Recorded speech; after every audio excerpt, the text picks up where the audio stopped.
Ça fait 3 ans que nous essayons avec la grappe occitane, parce que je suis tout en cumin sur le matériel.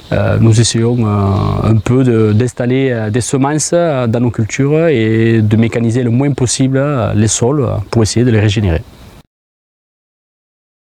Mis à part rajouter un peu de temps et un léger coup on va dire, de semences, non, au niveau récolte, au niveau, on va dire, même cette année le gel, j'ai pas été impacté plus que d'autres, même peut-être moins par chance, mais non, je n'ai pas eu de complications supplémentaires, on va dire de concurrence en eau et tout ça, non.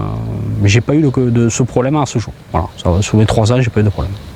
Au niveau sol, je laboure pas un rang sur 2. Le fait d'avoir un paillage, c'est vrai que ça retarde énormément les levées des vivaces. Après, bon, on est quand même content de voir un peu de matière détruite naturellement, du végétal qui a séché sur place au lieu que de la terre nue. Je pense qu'au niveau garder l'humidité et tout ça, le paillage a quand même une bonne incidence. Alors au tout début, c'était parce qu'en bio, on ne peut pas amener trop d'azote et que ça coûte assez cher. Donc du coup, l'idée c'était d'implanter des féveroles pour amener de l'azote dans le sol.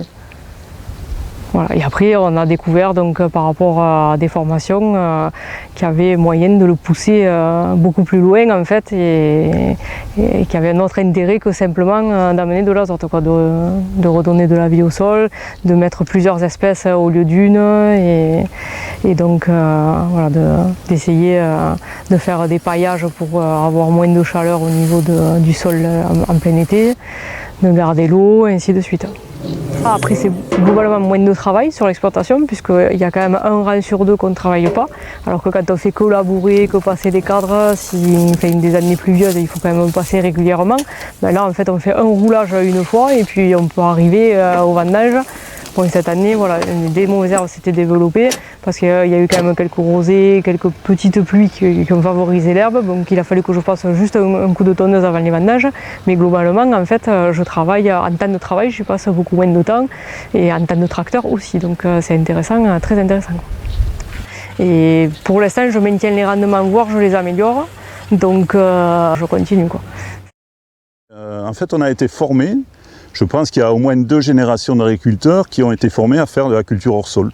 C'est-à-dire on savait cultiver sur du désert, c'est-à-dire jamais de plantes en concurrente avec la monoculture qui était la vigne. Surtout, voilà, ne pas laisser de plantes prendre le moindre goutte d'eau, pour nous, l'esprit dans lequel on était jusque-là.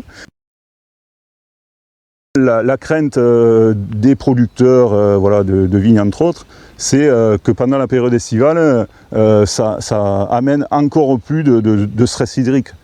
Et ce qui est totalement faux, quoi. Donc c'est là où je pense qu'il y a aussi ce côté proximité où les gens, certainement, plus on diffusera, plus les gens viendront nous voir pendant la période estivale, quoi. J'ai une partie qui est non irriguée et que je mène de la même manière qu'on le faisait au départ, en rang sur 2. Justement avec ce sol couvert.